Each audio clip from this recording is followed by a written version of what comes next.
afternoon, everyone. Thank you for being here today. This is an opportunity yet again for us to walk through some of the matters that we are faced as a city.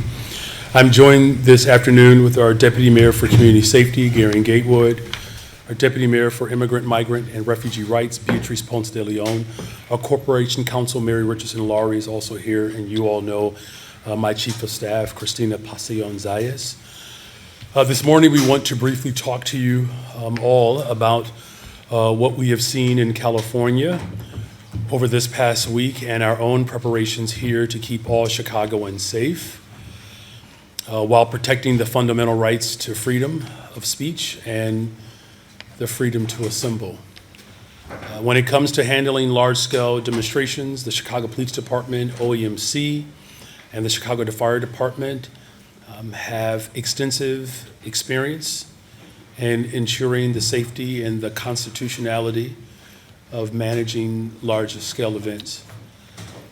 In the lead up to the DNC, there were a number of questions around whether or not our police department was ready for large-scale protests.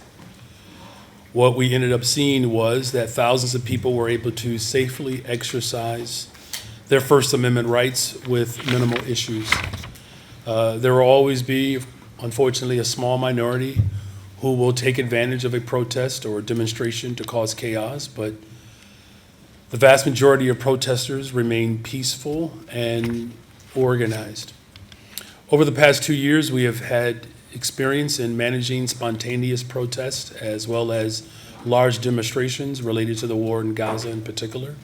Our goal in these cases remained the same. We want Chicagoans from all walks of life, young, old, able-bodied, and people with disabilities to be able to safely exercise their First Amendment rights. We also recognize that even in the midst of heightened political tension, the people of Chicago still need to get to work every single day. They still need us to drive down violence in our neighborhoods, which we still are. They still need ambulances as well as emergency services to be able to get through. So we have a responsibility to both protect the rights of protesters, but also to keep our city moving, no matter the circumstances. When it comes to the power of nonviolent protests, I want to make an emphatic point here. It was Dr. King that explained to us, I think he did an incredible job explaining this to us 60 years ago, where he said that the practical aspect of nonviolent resistance is that it exposes the moral defenses of the opponent. He has no answer for it, but if you use violence, he does have an answer. He has the state militia. That is exactly what we are seeing in Los Angeles. When a small number of protesters set things on fire, it plays into the hand of authoritarians like Donald Trump, who take advantage to ultimately repress all protesters. What we have seen in Los Angeles is really not about immigration. This is not about policy. This is about power. We have a tyrant in the White House who has a complete disregard for our Constitution and the dismissing of our democracy. The First Amendment of our Constitution clearly states that the federal government guarantees the right of the people to peaceably to assemble. The right to peacefully protest is so fundamental to our country that it is the very First Amendment of our Constitution. And when we talk about democracy, we are not talking about just voting every 4 years. In a democratic society, the people are in charge, and the government is responsive to the needs of everyday people. When we talk about democracy, we are not talking about some high and lofty idea. We are talking about A. Philip Randolph's definition. He says, a community is democratic only when the humblest and the weakest person can enjoy the highest civil, economic, and social rights that the biggest and most powerful possesses.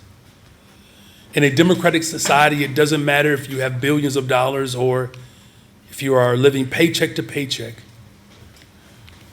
we should all have the same rights under the law. And that is why we stand up for our immigrant community. That is why we stand up for incarcerated people. That is why we stand up for working people. What we are seeing in California and across this country is an affront to that idea. We are seeing poor and working people being terrorized without due process. We continue to see families being ripped apart. While federal immigration enforcement have jurisdiction, we want to continue to assure that all Chicagoans know their rights.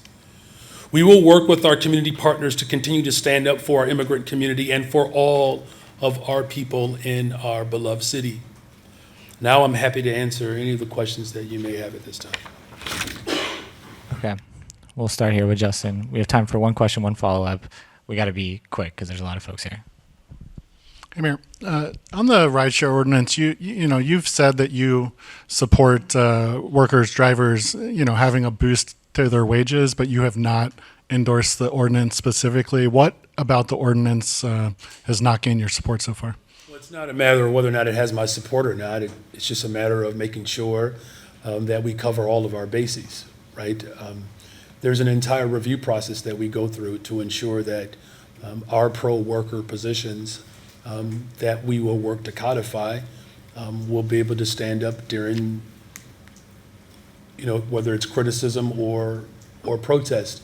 We're seeing now that there are some places in America that are having second thoughts about abolishing the sub-minimum wage, where here we are in the city of Chicago, we're holding firm to our values. So it's not about just getting it done, it's about getting it done right. Is there a portion that you don't think is currently right and needs to be changed before it goes up for a vote? What we do is we look at all of it in a very comprehensive way, and as the most pro-worker city in America, I'm confident that we'll be able to continue to find pathways to continue to strengthen our city as a pro-worker city. Thank you. Good morning, Mr. Mayor. It is good afternoon. Oh, it is, isn't it? Thank you. You're welcome. We've seen what happened in Los Angeles, the federal government bringing in not only National Guard, but also Marines. Has Chicago made any special preparations to accommodate that kind of federal presence in our city? And are we giving any kind of thought to protest zones and ways to keep the downtown area open and free for business while First Amendment protests are going on? Yeah, the first and foremost goal and our responsibility is to keep everyone safe and to protect the rights of the people of this city and around the country. And so constitutional policing is our prevailing form of leadership, and we will continue to ensure that constitutional policing is carried out. Look, we do this well. There were concerns that people had about my administration leading into the DNC, a lot of hyperbolic concerns, quite frankly. Look, we demonstrated that we know how to protect people's right to assemble and to protect the Constitution while making sure that government continues to show up for people and that the everyday routines are not entirely interrupted. As far as what our preparation will look like moving forward, we do know that this president is determined to insert chaos. Our responsibility locally is to continue to provide calm and structure to this situation. It's a really terrible moment in our nation's history where families are being ripped apart, and we also have just an absolutely criminalized approach towards governance, and this president clearly continues to show how low he will stoop, in order to protect the interests of a handful of people. The fact of the matter is he's been president of the United States of America for less than 200 days, and he has been a miserable disappointment and a failure. Have you had any communication with federal authorities about the possibility of bringing out the National Guard here or seeing Marines in Chicago? I have complete confidence that between those who are protesting, who want to ensure that their message is brought to the federal government that they'll be able to effectively do that. Any need beyond our local police department, as we assess the full situation, this is not something that even the state of California called for, right? I mean, so this president's desire to not only militarize and criminalize, but his commitment to drive chaos is something that I've said from the very beginning is not only reckless, but it's incomprehensible, quite frankly. So we're going to protect people's right to assemble while also ensuring that Chicagoans can get through their day-to-day. We don't have time for a long question today, sir, so just straight to the question, and we're going to go right to Heather. Microphone on? Yeah, straight to the question, we're going to go straight to Heather. Thank you. Jeez. I thought the theme of today's press conference was freedom of speech. At any rate, you have called on the citizens of Chicago to rise up against ICE, to resist ICE, to fight back against ICE. Many Chicagoans, including black and brown, tell me that that sounds like a call to violence. In light of the violence that we're seeing in Los Angeles now, the looting, the damage to property, the attacks on law enforcement, would you consider withdrawing that violent call to violence? I believe in nonviolence. I believe in nonviolence. Right. Well, you also have said that the illegal immigrants that are being targeted by ICE are the working families of Chicago. The real Chicagoans are now facing tax increases because you've spent millions of their tax dollars on migrants. They're including a grocery tax. Okay, we need the question. Why would you think that real Chicagoans should trust you to spend their money after you've already wasted millions of it on illegal aliens? We are investing in people. Is that really honestly your only answer? We're going to go to Heather now, thanks. Wow. Hi, Mayor. Hey, I want to cast your memory back to last week when a number of older people were protesting ICE outside a facility on Michigan Avenue, and Chicago Police Department officers and supervisors were present there. Are you confident that the reaction and the response of CPD did not violate the city's Welcoming City Ordinance or the Illinois Trust Act? Did officers act appropriately during that confrontation? what we saw was, we saw an unprecedented attack against the sensibility of our humanity. And under those circumstances, I am relieved that the number of people who were there to call attention to what ICE is doing or has done, that they were present. As far as the reaction of our police department, their responsibility was to ensure that if there was any element of that protest that could impact the safety of protesters and our residents, that they were there to ensure that safety was maximized.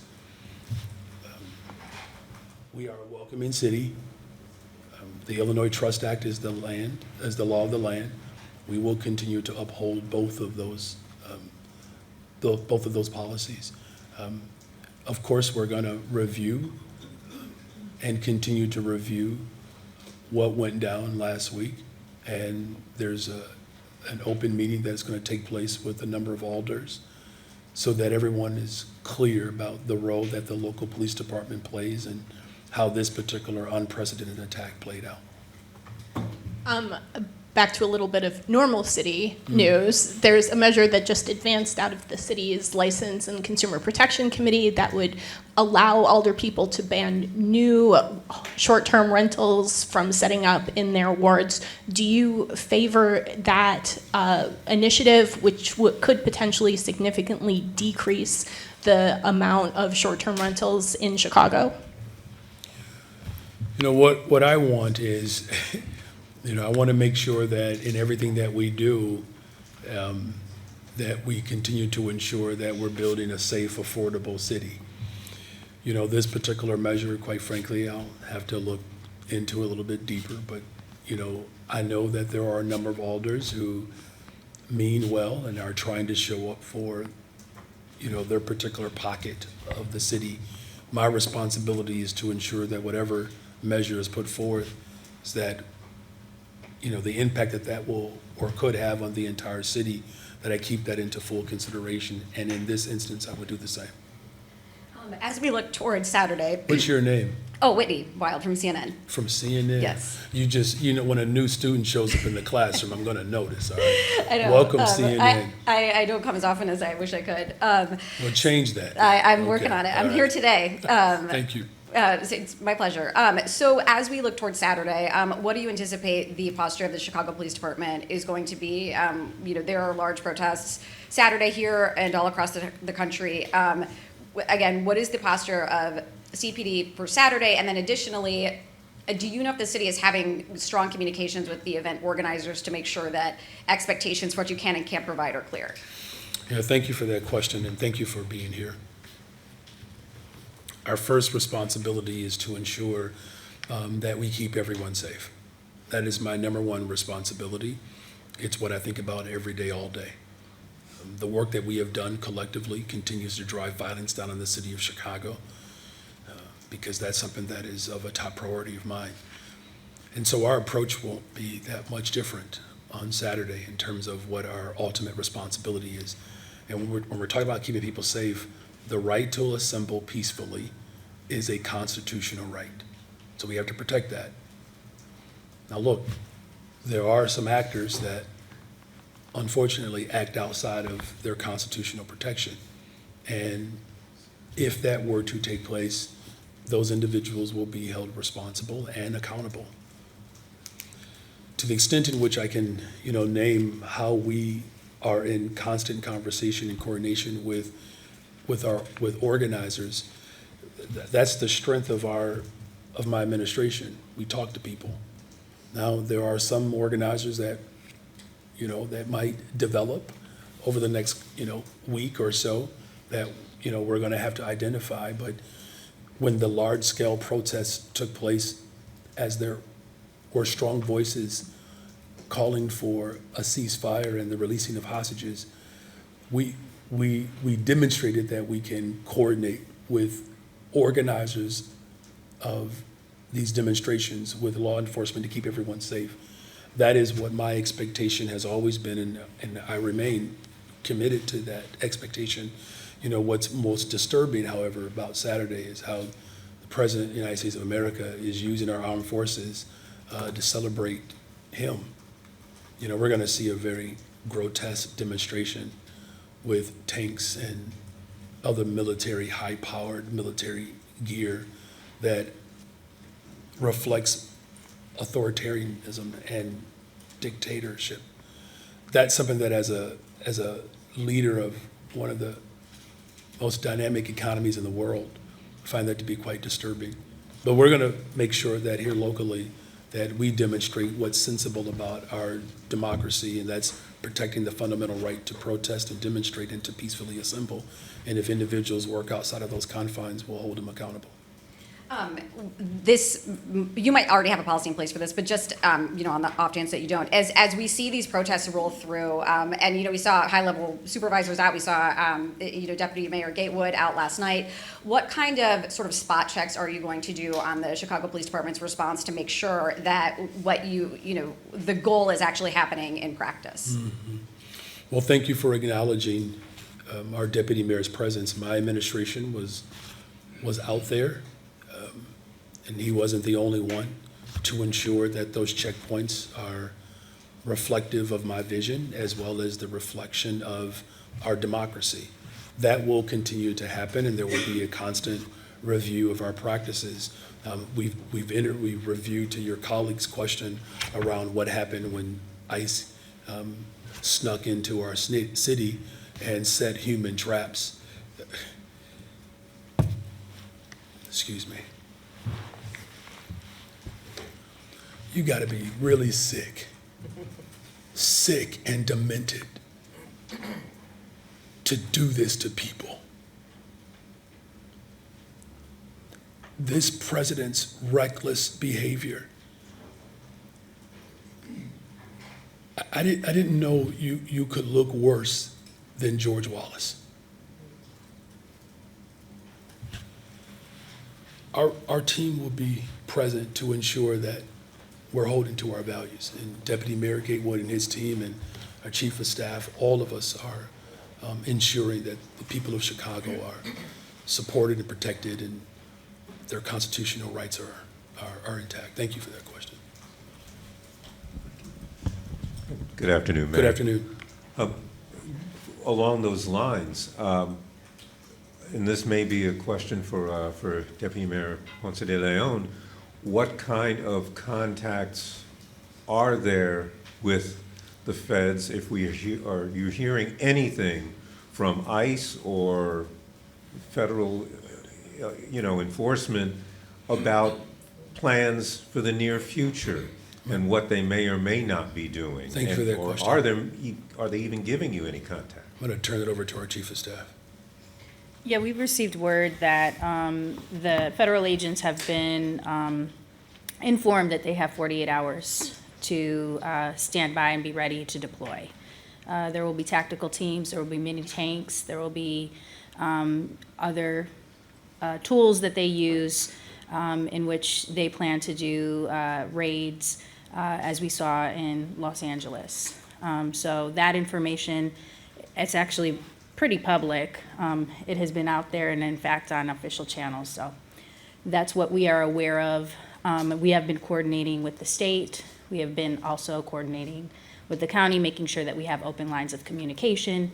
And Deputy Mayor Gatewood has been doing some additional discussions, coordination, and communications internally. I spoke directly with the governor just an hour or so ago as he prepares for his testimony at the Oversight Committee. Spoke with Board President Tony Preckwinkle. It's going to take all of us to stand firm to ensure that our democracy is intact. And what are you hearing from people in the community? I mean, we've heard some reports earlier this week that it's going back to when people were afraid to come outside or go to work or take their kids to school. They're terrified. They are absolutely terrified. And look, I remember a few stand-ups ago when I talked about what terrorism looks like. This is it. There should be no question to what our country would look like had the Confederacy won. We're seeing it on full display. And there's no art form in this. This is literally just using the power of the federal apparatus to insert its will on whomever. Right now in our country, there's no check and balance. It doesn't exist right now. Speaker Johnson, who is third in charge if something were to happen to the President of the United States of America, won't even raise his voice. As a believer in faith and justice, these individuals are cowards. They are hypocrites. They're dangerous. There's one branch of government right now in this country, one branch. He has taken over the courts. The Congress says nothing. And so people are terrified. But in the city of Chicago, we are going to remain vigilant and firm in protecting what is sensible about our existence. And that's ensuring that the Constitution is actually maintained. Here's the bottom line is this. You either support the Constitution or you do not. And right now, this president is literally just trampling all over the Constitution right now and doing it in plain sight. And so we're going to do everything in our power. Beatrice Ponce de Leon, Deputy Mayor, we're going to make sure that people know their rights. We'll relaunch again to ensure that people of Chicago know their rights. Thank you, Mayor. Could you or Mary maybe update us on the investigation by the Department of Justice into the hiring? Are you having to supply documents? Have you had to do interviews? Is that something you can address? Just before I turn over to Mary Richardson Laurie, this is so fraudulent. It's a slap in the face to the civil rights era movement. I mean, you have a president that is establishing a cabinet that looks like the country club, the oligarchs, the ultra-rich, individuals who have no background and training in the very department in which they are entrusted to serve.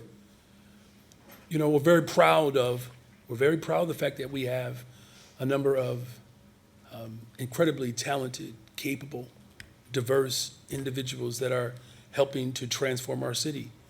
There's clearly benefit in the way my administration has approached governance. Violent crime is down, investments are up. So this is not about whether or not we're effective. This is about creating a distraction so that he can continue his efforts to rob working people in this country. Mary? Mary Richardson Laurie, Corporation Counsel. We have begun to have a dialogue with the Justice Department regarding their letter. We did finally formally receive a copy of their letter in which they assert Title VII violations is their allegation, contingent upon the ongoing communications that we have with them. So we will be submitting a response, a written response to them so they understand our position. They in turn are going to be submitting some questions to us to help to narrow the scope of their request. And then that dialogue will continue within the bounds of the law. Very good, thank you. Mayor, can you step back from all of this a little bit and talk about being a mayor of a blue city and the challenge of that right now? Are you all on a text chain, wondering how you're going to communicate for the next 3 years and 7 months? What, so you can FOIA it?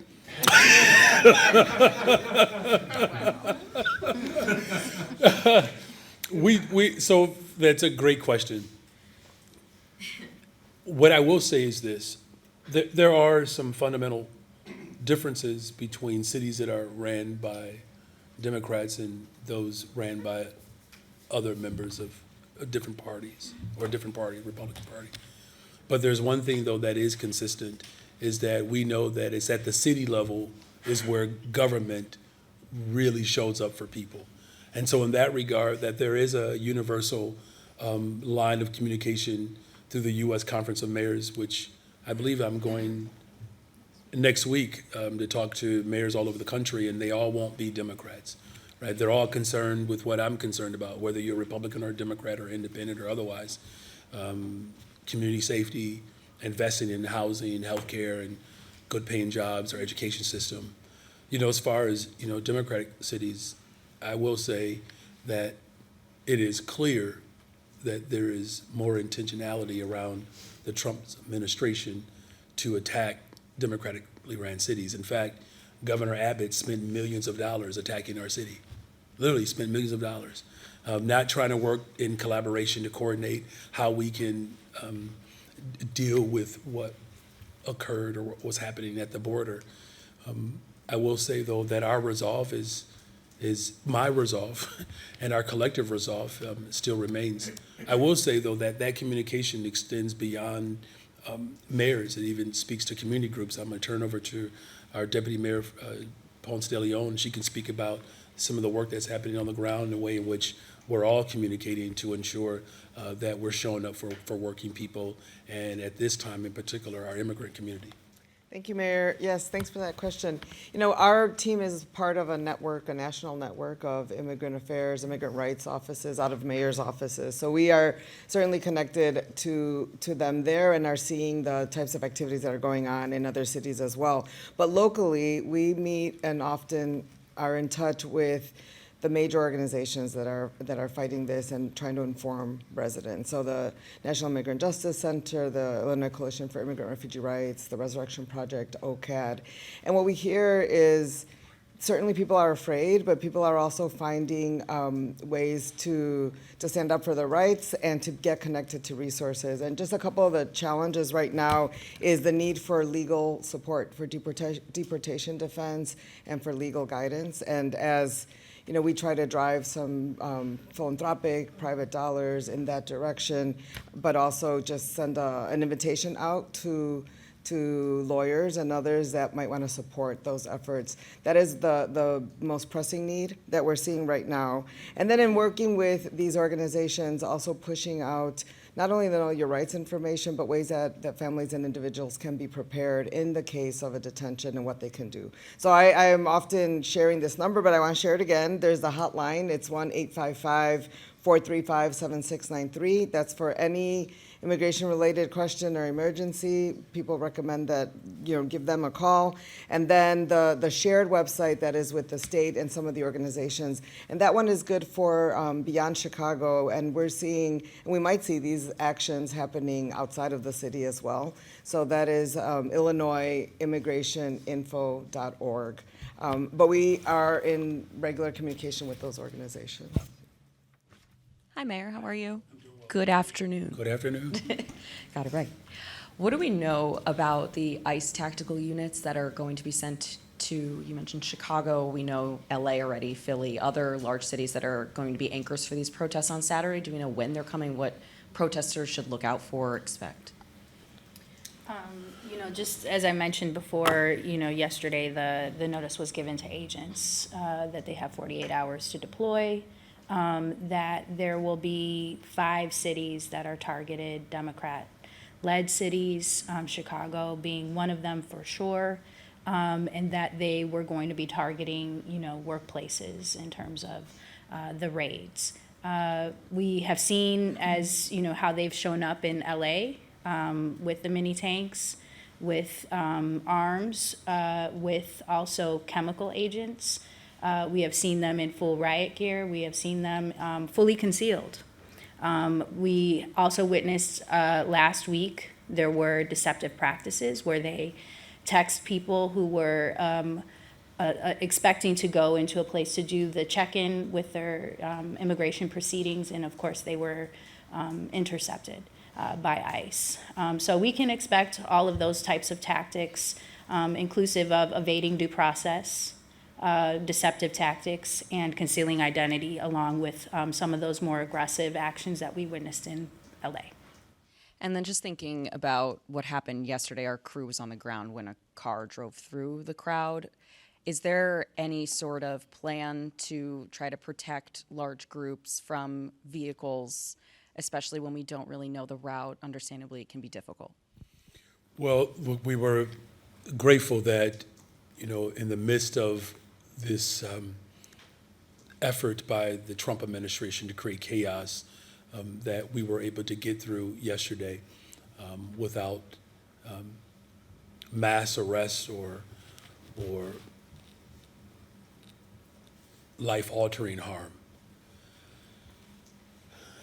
The coordination between the organizers and the Chicago Police Department is one that we're going to continue to work to strengthen, because to your point, there were a number of organizers that, though it was structured, there has to be better coordination, and that's something that we will work on. Deputy Mayor, do you want to add anything else to that? Yeah, absolutely. So thank you for that question, Sabrina. Of course, after every large incident, we do have to action report to get a better sense of what we can improve. Nobody obviously expects someone to do what they did yesterday, so we'll make improvements on that. We already had a meeting this morning with some of our team on additional resources we'll need in place. We've been in contact directly with the governor's office about some of the support they can provide as well. So again, our teams are constantly thinking about ways to evolve and make sure folks are able to protest safely and our police are able to do their jobs. So that's what we'll continue to do on this one as well. Hi, I guess this would be for Christina Pasiones, ICE Director in Gatewood. In terms of when ICE says they're going to have an action, what is the protocol for the CPD and what is an appropriate role for them? I was told by an activist today that under the Trust Act, it is not appropriate for them to cut off streets or do crowd control. Is that your understanding? Basically, what's the CPD's role when ICE comes in? Let me just start off by saying that, and thank you for that question, we are a welcoming city, and that ordinance is the law of the land, the Illinois Trust Act. It's the law of the land, which simply states that our local law enforcement will not coordinate or engage or behave as federal agents. Now, if there's a federal warrant that is available, then that provides space for a different type of assessment. You know, as far as the role and the responsibility of our police department, it is to ensure that protesters can live out the Constitution safely. That is their responsibility. They also have a responsibility to ensure that, you know, in the event there are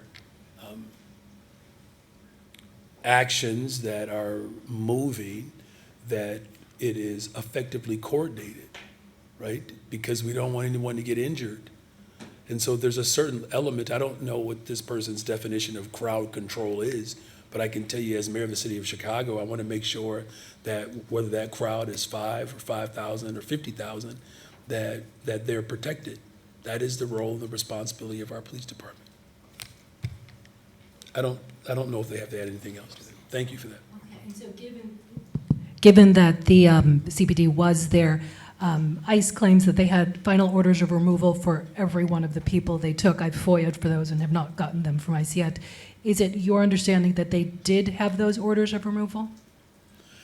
Look, it's a great question. I don't know if anybody up here can answer that. Look, we're not federal agents. We don't represent that jurisdiction. What I can say is that as someone who does represent 2.8 million people, that the President of the United States of America setting human traps, it's still unconscionable. And I know Chicago appreciates our position of being a welcoming city. We do. You know, as far as any of those final orders, you know, that's beyond our jurisdiction. So I can just confirm those were not presented to city officials. I don't know. They're not required to do that, I don't believe. So, you know, we'll have to get back with you on that. Like, because I want to be thoughtful here, because I don't want anyone to believe that somehow we are in coordination with the federal government. They're not just showing up, they're just showing up with tanks and setting human traps. There is no coordination between the city of Chicago and the federal government. There isn't, not particularly on this issue. What? We got to go. Monica, we got to keep going. Monica, we got to keep going. My question is for Chief Cristina. Me gustaría que me explicara cómo se está preparando la ciudad de Chicago para las grandes protestas este próximo sábado y qué han escuchado por parte de ICE, qué podemos esperar en las próximas semanas en cuanto a operativos. Sería mejor si el Deputy Mayor Ponce de León puede contestar, porque ella está en comunicación con las organizaciones. ¿Puedes repetir la pregunta? ¿Cómo se está preparando la ciudad de Chicago para hacerle frente a las próximas redadas, pero a las próximas protestas este próximo sábado? Sí. Bueno, primeramente, como se ha dicho esta mañana, la ciudad se está preparando para estar seguros de que la gente tiene la capacidad y el derecho de salir a protestar de una manera segura, ¿verdad? Tomando en cuenta, al fin de cuentas, la seguridad de toda la comunidad. Entonces, con la policía va a haber manera de que ellos sigan las reglas de la ordenanza de bienvenida, sigan las reglas del estado de Illinois Trust Act, y a la vez proteger a las personas que están protestando. Pero también tomando en cuenta de que, dijo el alcalde, que hay a veces personas que pues quiebran las leyes, que causan daños, puede haber violencia y van a tener que estar preparados también para eso. En cuestión a lo que puede ser que venga ICE en estos días que siguen, ya tenemos básicamente confirmado, públicamente se ha dicho, ¿verdad?, que va a haber redadas tipo como lo que sucedió en Los Ángeles. Pueden empezar mañana, puede ser en esos días que vienen. Y también nosotros no podemos interferir con el trabajo de ICE, pero tenemos que ni colaborar con ellos, ¿verdad? Solamente ver la manera de seguir protegiendo al pueblo de la ciudad de Chicago. Mencionó anteriormente que están trabajando con las organizaciones. Cuénteme, ¿qué están haciendo específicamente? Bueno, hablamos diariamente con líderes de las organizaciones como son ICER, el Proyecto de Resurrección, OCAD, porque sabemos que ellos están en la lucha, están informando a la gente de lo que son sus derechos, los recursos que hay para ellos, y también ellos están organizando protestas, demostraciones de una manera pacífica. Lo que quieren es que luchar en contra de lo que está sucediendo a nivel nacional, pero hacerlo de una manera que no pone en peligro a las personas que están. Y tenemos que agradecer que están tomando sus riesgos ellos mismos. Muchos son impactados y afectados personalmente. Nosotros queremos apoyarlos de una manera que también respeta lo que son las leyes de la ciudad y el trabajo de la policía de la ciudad de Chicago. Thank you. Thank you. We will continue to organize collectively. Thank you. Mayor, good afternoon. Good afternoon. Block Club reported today that Uber overcharged customers $1.8 million in a downtown congestion fee that was collected by the city. The company is now asking the city to pay them back because the company paid back its customers. Should the city do that?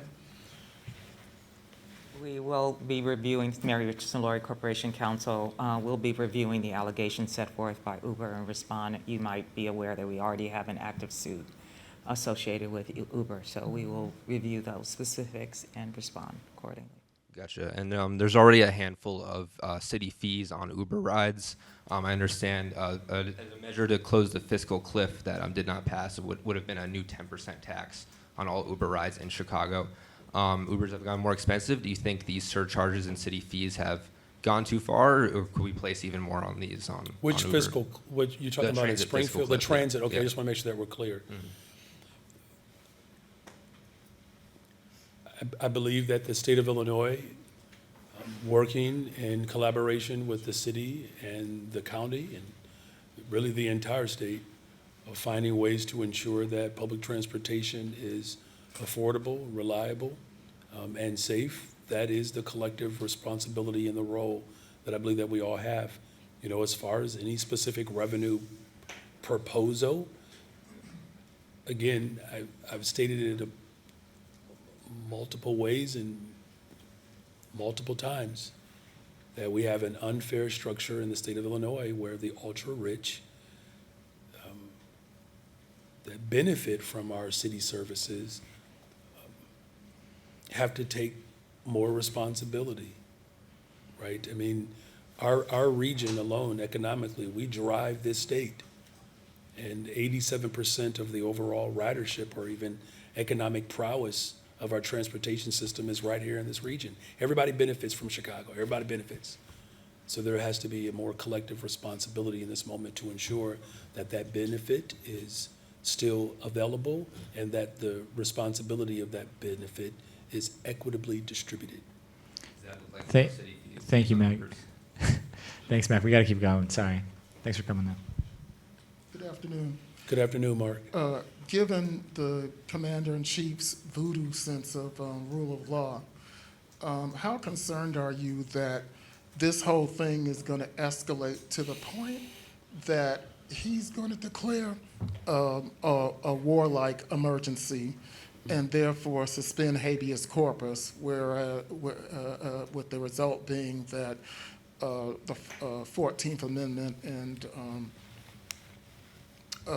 due process just go out the door, which is provided in the Alien Enemies Act? Well, it's clear that that's what he's doing. Those are his intentions, right? You know, what I find interesting, though, is that, you know, you asked about how worried or concerned.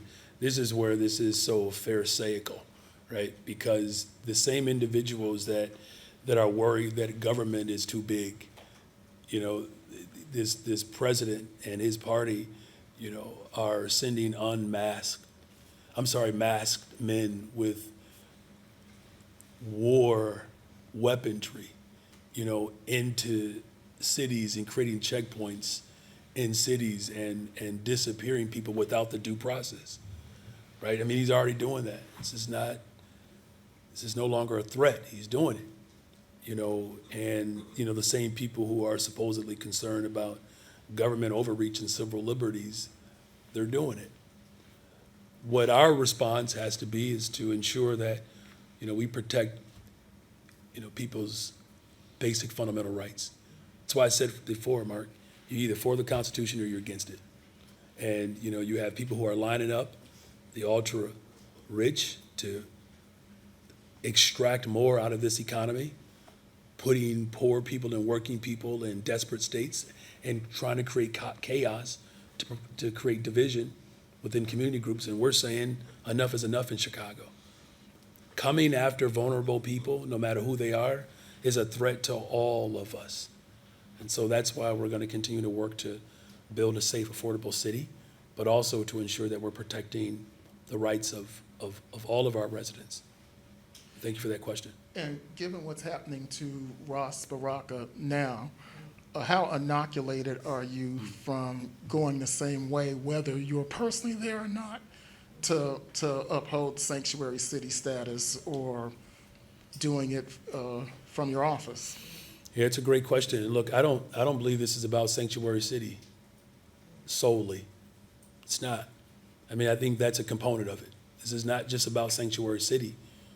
Again, this is about our fundamental right to be able to live peacefully in a nation that has yet realized its full potential. As far as my own, personal inoculation or how I show up in this moment, unafraid, unbossed, unbought, I'm Chicago. We stay ready. So don't be scared. Don't be scared. And you know what, Mark? You can clock that too. Good afternoon, Mayor. Last week, we reported that ICE subpoenaed the clerk's office for the personal information of city key applicants, many of whom are immigrants. Mayor, what's your reaction overall to the federal government going after this info, and what should the future of city key be in light of this risk? Mary. Thank you for the question. We responded to that request for information, and we respectfully declined within the bounds of the law, given the privacy issues and specifically the exposure of groups like domestic violence victims, which would have been exposed had that information been provided, which would have been in contravention to their rights. We will continue to monitor activity, all administrative warrants, as we are doing now, and we've put a process in place should we receive future administrative warrants from this administration. Mayor, could I also just get you to opine on just the overall tactic of the federal government going after this data? It's bad and it's wrong. Since you responded to ICE saying you won't comply, have you received communications from them? And is there any world, such as a threat of contempt of court charge, where the city would turn these documents over? The issuance of an administrative warrant is just that. Administratively, it's not a court-ordered process. Should they move towards a court setting, we will respond in kind. But we have provided a response to them on that specific issue. As we have in some other categories, we produce documents that we do think we're obligated to produce. But with respect to City Key, we don't believe such an obligation exists. Hey, Mayor. Hey. Following up on Justin's question, what do you want to see passed in this rideshare worker ordinance? Specifically, do you support forcing Uber and Lyft to pay drivers as much as the ordinance is seeking?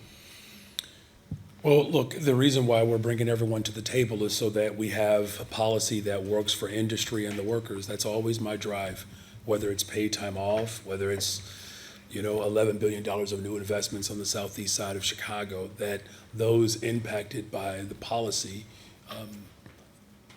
see their values attached in whatever product we produce. So we're going to continue to work with industry and ensure that their voice is heard at the table. That's probably unique. I know that hasn't always been the practice of the fifth floor. I can tell you firsthand, when previous administrations made decisions about my existence, they didn't necessarily have voices like mine at the table. So I'm very sensitive to that. But we also have to make sure that we're doing everything that we can to ensure that people have a good wage so that they can continue to live in this beautiful city. Switching gears, the argument we've heard from protesters at the ICE office last week is that CPD helped ICE out because they assisted with traffic control. And if they weren't helping ICE keep the streets clear, then ICE would have had to dedicate more agents to do that themselves. Do you think that argument makes sense? It's the job of the local police department to keep people safe. That's their job. It's what I think about every single day. Here, I hope this isn't seen as a stretch, but just from a liability perspective, especially, Mary Richardson and Laurie and I, we deal with this all the time, that in some instances where government is responsible for, or has been made responsible for certain accidents that have occurred, that has, created some level of a weighted burden, right? And so it's not a coordinated effort to see families deported and separated. Let's just pause for a second. This is what we're talking about. There's what Trump is doing. That's our problem. It's what Trump is doing. Trump is disappearing people. Trump is militarizing forces. That's what he's doing. What our local police department has a responsibility to do is that when people assemble, that they are protected so that their rights are ensured. That's the role that I have as the mayor of the city of Chicago, is to ensure that the First Amendment is protected. Now, is there room to continue to review our practices? Of course, this is unprecedented. But we have one clear opposition in this country right now. One. That's my focus. We're going to ensure equity and justice is maintained in this city, that he can come after us in any form in which he pleases. How we show up for one another, that's what's most critical here. It's not just immigration.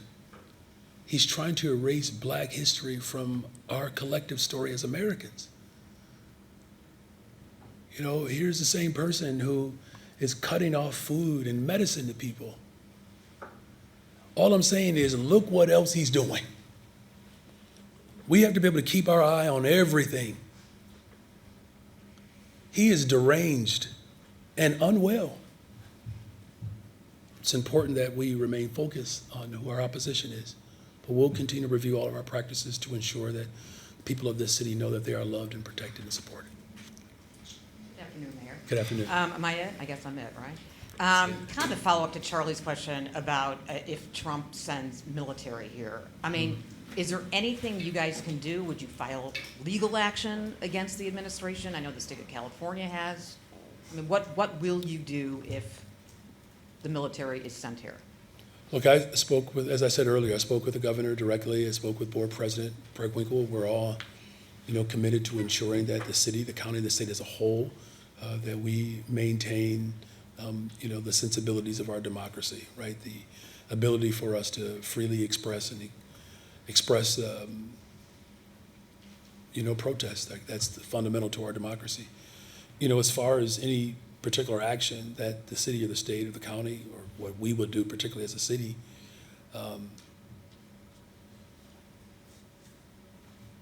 this is a necessary fight for all of us to be able to push back. Whether we use the courts or whether we continue to protest and raise our voices, dissent matters in this moment. Now look, he is abusing his power. We warn people, though. You all know we warn people. I've been saying this for months before the November election, that there are those in this country who have not accepted the results of the Civil War. And it's a war on our culture. It's a war on our democracy. It's a war on our humanity. I am counting on all of Chicago to resist in this moment, because whatever particular vulnerable group is being targeted today, another group will be next. Now, look, I know that there is an effort to divide us in this moment, but none of us are immune from this disease. And so we'll do everything in our local power. We'll work with everyone to ensure that our city is the vibrant place, the diverse place that it has been. And shifting gears to CPS, as you know, the school board is meeting right now, and they're expected at the end to choose an interim CEO. If it is Magdalene King, who is part of your administration, do you think it's a good choice, given the fact that she has some issues on her personnel record? And if she is the choice with those issues on her personnel record, what kind of message do you think that sends to the CPS community? Well, right now, the message that's being sent to the CPS community is that, you know, unfortunately, we have an outgoing person who just refused to manage.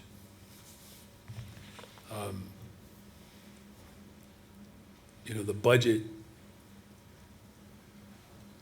that was put forward last year, as we told people, was just, it wasn't a real one.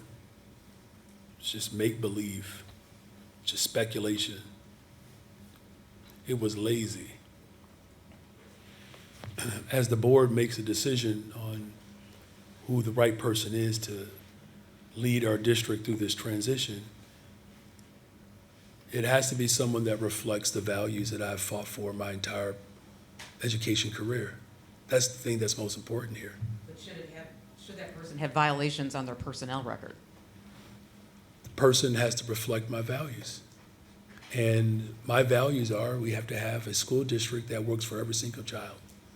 Now look, I'm not going to get into any speculation around, you know, who the final person will be, but I do know that there was a very thorough process as I directed the board members to go through, to vet, and to take that thorough process before the democratic body.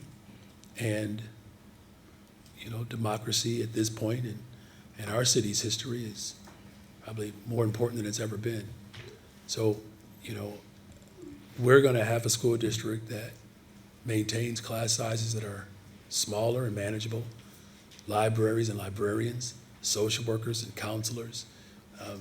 We're going to make sure that we have a school district that provides extracurricular support and protects the LGBTQ community, the immigrant community, and Black history, veteran educators.